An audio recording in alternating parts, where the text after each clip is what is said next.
How do you get face to face with a killer, a cold-blooded killer? You know they committed a crime, but you still have to represent them. Defense attorneys, I don't know how they do it.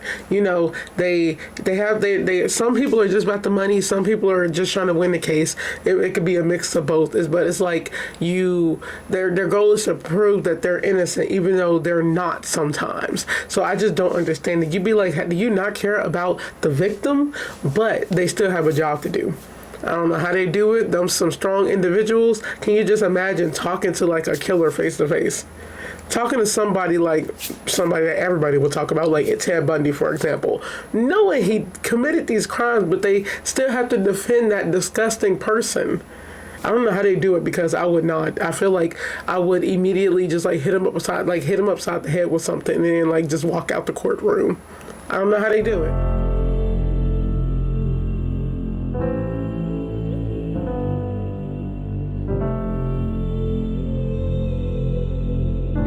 Hey guys, welcome back to my channel. So we're going to be talking a little bit about the case of Richard Allen. I've heard about this case, the dude that he was charged with and sentenced for killing two girls. I believe they were best friends, 13, 14 years old, slit their throats.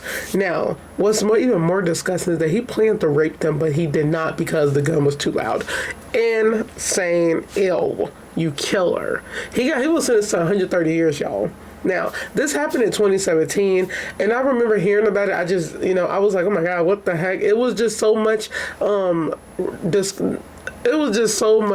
that happened. You know, they was handling evidence wrong. He confessed many times, but then they recounted that, like retracted that, and kept saying he didn't. But then, he would confess, and then it was like they was messing up evidence, and then it was just so much. So this was going on and off, and they finally had the trial, which we need to watch, because y'all, I know I keep saying this, but I'm planning these trials because I gotta watch them. I need to see facial expressions. I need to see the lying face to face. But yeah, these two girls were hiking and he slit their throats. Can you imagine? Oh my God. Just watching your friend die and then you die after that. Disgusting. Now, I don't know the full details, so we're going to see what they say, but I think they're mostly going to be saying what happened in court also, but just a little bit about why it was handled so badly. But we are going to hear how they died exactly. So let's get into it. Time for your life to be a living hell. Family of murdered teen curses the murderer as he's sentenced to 130 years. And that is at top and bottom Liberty German and Abigail Williams. And his name is Richard Allen. An Indiana man convicted of killing two teen girls who were on a hike in 2017 will spend the rest of his life in prison for the murders. Richard Allen, 52, was sentenced Friday to 130 years in prison in the killings of Abby and Libby. That's what their nicknames were, 13 and 14 years old. Family members took the defendant to task after his sentencing. This man has made my family's life a living hell, said Josh Link, Liberty's cousin. Now it's time for your life to be a living hell. And realistically, the only way his life would be a living hell if they would have gave him death penalty and actually killed him, but he's going to be alive for majority of the time. He's a big dude, probably died from a heart attack. I don't know, prison, anything can happen. But it's like, I don't know what I would do, if I was face to face with like a family member's murderer. I don't know what I would do. I'd probably do like that black man did and jump over the court and attack him, and then, I don't know. That's just so sad. I wonder, I talked to my sister about this case before, and I was like, because I heard about it, like I said, I was like, I would not, now, obviously I'm not blaming nobody, I'm just saying something that I would do. I would not let my kids hike nowhere. 13, 14 years old, no. But this could be a case of them walking home and hiking, or it's a small area and they're used to it. But I really feel like I might be like a overbearing parent, of safety. Just because of the stuff I see, and I wouldn't want none of this happening to my child, I would be like, no, I'm not letting my child hike no woods, no nothing, no. Nothing where no bridge at, no. You're not walking alone. And I know she was with her friend, but no. I don't trust neither one of them. I wouldn't trust nobody to walk by themselves or they're young. So I just wouldn't do it. Like, but kids always go outside. We went outside at that time. I never went into the woods. I ain't never walking on the trail with nobody. I never did that. But like, we walked the neighborhoods because we had a lot of friends, and that's what you do. It's supposed to be safe, though. That's what the this world is supposed to be safe. You should be able to walk anywhere. I would also be thinking of animals. That's why I say no. And this is disgusting. Just think about it. You had this man following these young girls into the woods. He was obviously planning on raping them. You could be like, well, maybe he wasn't. He was. Why else would he do that? That's disgusting. A predator behavior, okay? Then also, this is not the first case like this. There has been many cases with not serial killers, but them too. People like attacking other people in the woods. One gruesome one, y'all, this was so gruesome. Oh my God. I heard this on the Stephanie Sue's podcast. It was a officer, a deputy back it was like in the 90s or 80s or whatever. But these two teen girls were walking and they asked for a ride. And like, I think he was a cop, so you trust officers, and he said he would go take them on a ride to I think home, and he like abducted them and he tied them up around a tree in the forest, and he raped and attacked them, left them nude, and then he did the unthinkable. This is very gruesome, so viewer discretion advised. He literally he tied them up and he like shot them in the back of the head, and then the other girl he put the this is very dark, y'all, I'm sorry. He like tied her a rope around her neck and then dragged her behind the car. That, y'all, the whole time I was listening to that freaking story, I was literally like visualizing it, and it was very scary because they described it how he said it was, and it was so horrifying. Just the way he described it was just so insane. It was one of the most scariest things I think I've ever heard. Just picture somebody being dragged behind a car nude. And what he said it looked like was so traumatizing, y'all. I'm not joking.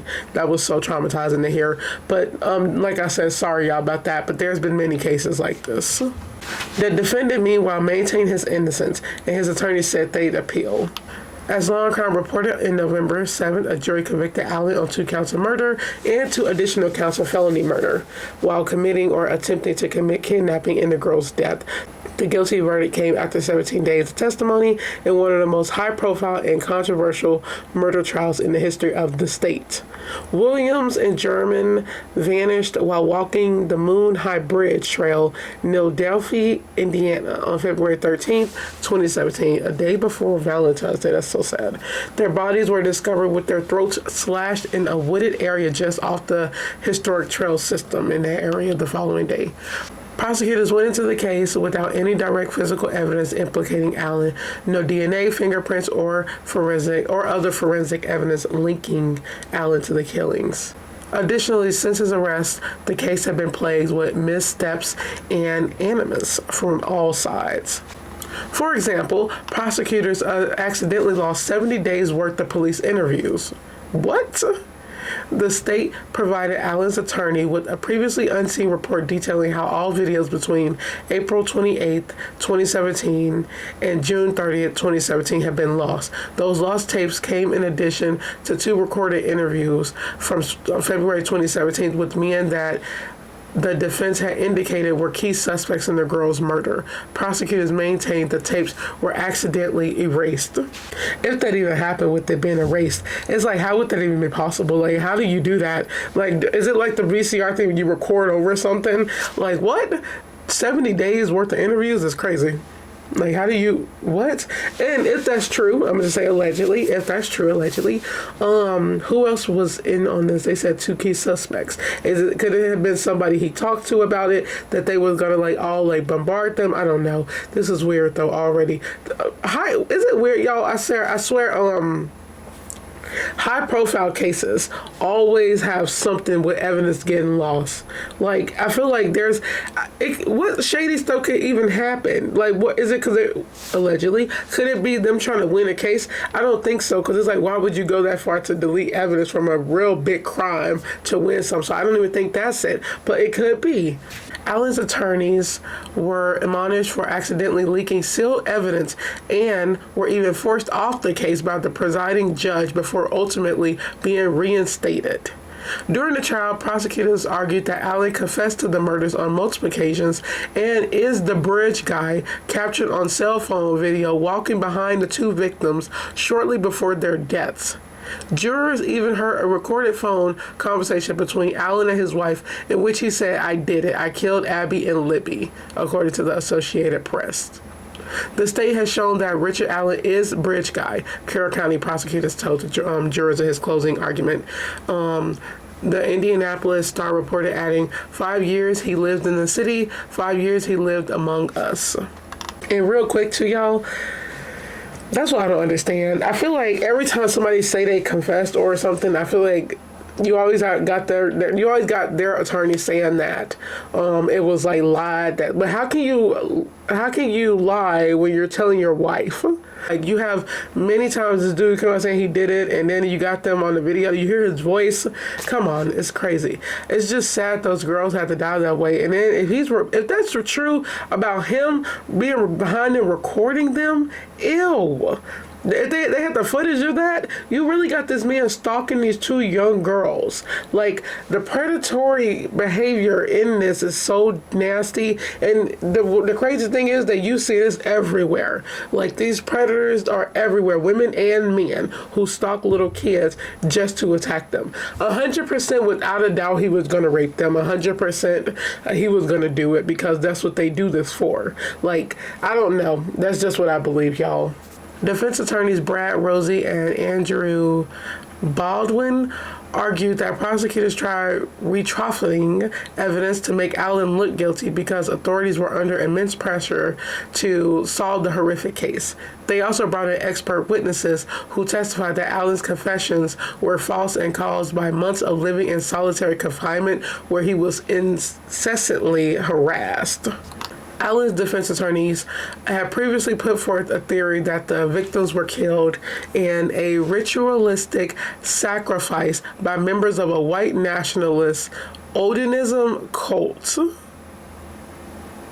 However, Judge Francis C. Gold ruled that defense could not put forth that theory at trial due to the lack of supporting admissible evidence. Is it me, or I feel like his defense attorney really was just throwing stuff out there?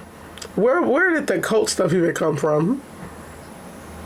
You got this man, and this is why I don't understand defense attorneys, because I'm like, you hear all of this, you're seeing the evidence that they had. Now, mind you, they said they did not have DNA, his DNA or fingerprints, but you got him confessing, you got him telling his wife, you got him his voice on the video, possibly. It's like, I think confessions really ruin the whole cases because they like, okay, you hear the confession and then you're hearing the video of him talking and it's like, it's him. That's all you hear and that's all you see because he confessed. Could be like that, I don't know. But just, the attorneys in this was just a mess, okay? Talking about the case itself, so sad. These two girls had to watch each other die, man. Oh my God. It's like, and that's why I don't understand either about the attorneys, because I'm like, this case is so big and y'all are worried. Y'all are messing up evidence. You are lying. Y'all are trying to find ways to beat each other with the most ridiculous stuff, trying to come up with lies of how he did not do it and how he did it. It was just stupid.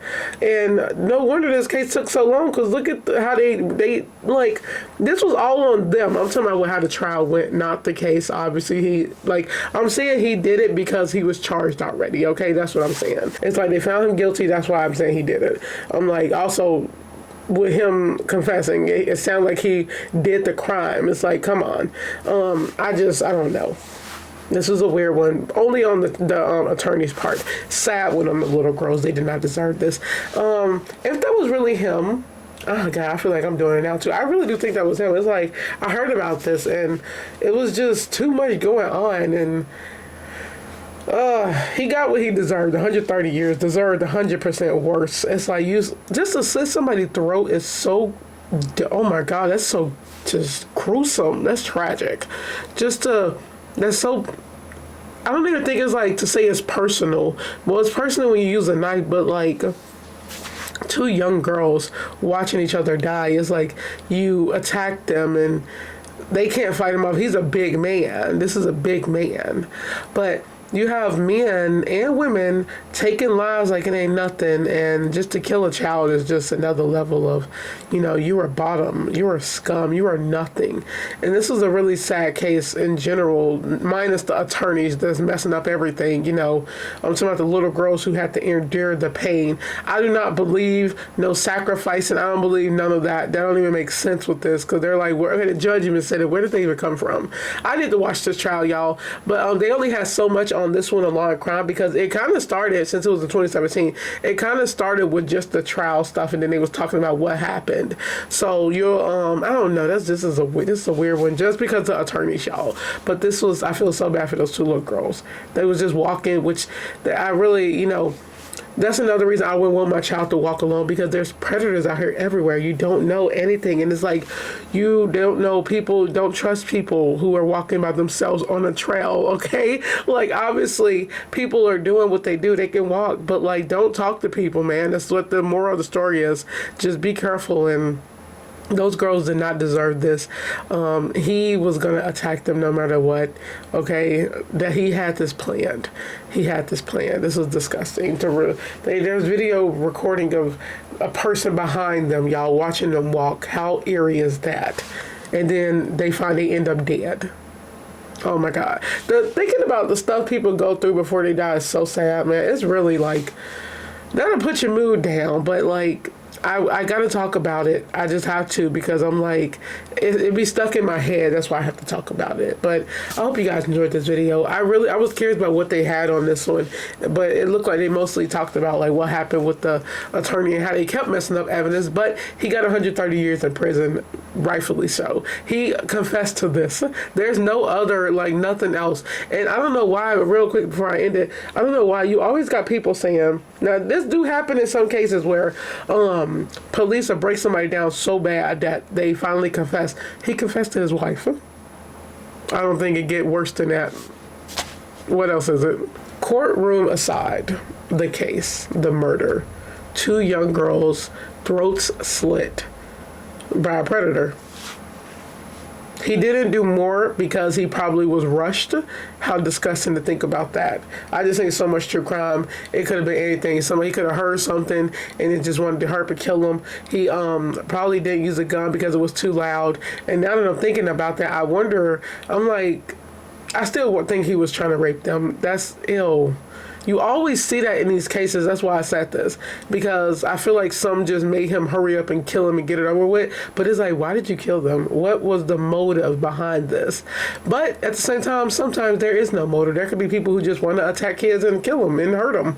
There are people like that out here, y'all. So stay safe, stay aware, stay alert, be careful, y'all. Literally be on alert 24/7 nowadays. This was 2017, and this can still happen today. It do happen today, okay? Be safe. I will see you guys on the next video. Bye.